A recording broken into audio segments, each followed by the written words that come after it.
Hello viewers, আসসালামু আলাইকুম। সবাই কেমন আছেন?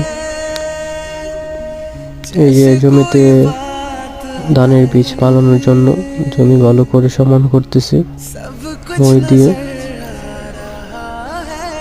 যেন ভালোভাবে বীজগুলো পালানো হয়। দেখতে পারতেছেন, যা যা করার দরকার তাই করতেছি। যে ছাই দিয়ে ছাই ছিটিয়ে দিচ্ছি যেন পানিগুলো শুকিয়ে যায়, উপরের পানিগুলো। তারপরে ধান বীজগুলো পালানো হবে। এই যে কত সুন্দর করে পালানো হচ্ছে।